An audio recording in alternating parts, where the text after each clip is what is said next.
Good evening, State Board of Education Ward representatives. Please accept my testimony regarding supporting Black educators in the District of Columbia Public Schools.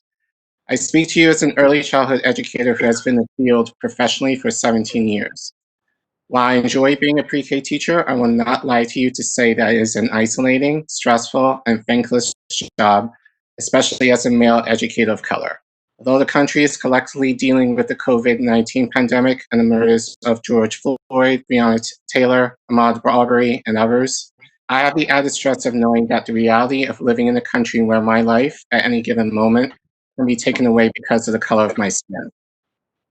In the article, The Experiences of Teachers of Color, Leah Schaefer notes that Black and Latino teachers continually feel that they have to prove their worth as educators. We are overlooked for advancement, undervalued as experts in our subject areas, and have to prove our qualifications to parents.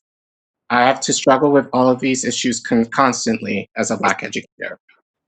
During a conversation with a friend last week who asked how I was feeling, I remember responding that I was exhausted having to deal with the pervasive theme of racial injustice in the country and how it relates to me personally as a Black man. I can add that it's just as exhausting being a Black male educator of color. It is easy to highlight the struggles that Black educators face, but in the midst of cultural, social, and political unrest, I want to share with you the motivations that forced me to dig deep in my spirit to get up and keep pushing to teach every single day. This year had a total of 23. The students in my Courageous Coyotes class who I pray that when they reach adulthood, the world be slightly better than how it is right now. The following quotes are taken from the emails a couple of families wrote to me within the last 2 weeks.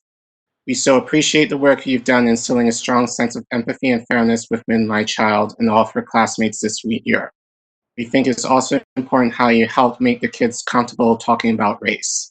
I think that's underappreciated but so worthwhile, and we see the positive effects this has had on my daughter regularly. During the initial setup of ABC Mouse, Peter got up to choose his own avatar, a pet, etc. And then for the classroom, he got to choose a teacher, and he chose a Black man as his teacher. Just by being you and being teacher's teacher, you've made a positive difference in how he will view Black men in the world for the rest of his life. These quotes are the reason that I teach. These quotes are the reason why many of us teach.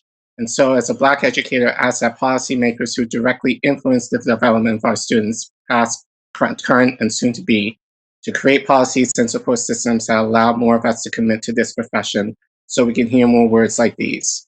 Practical guidance that DPS can do to support Black educators include competitive salaries, proper classroom placements, mentorships, value and praise the work we do in our school communities, fostering communities where teachers feel appreciated and all teachers have the shared responsibility of every student's success and well-being, and meaningful professional development opportunities.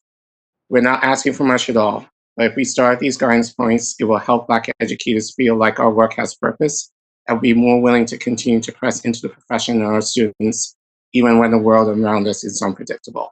Thank you very much.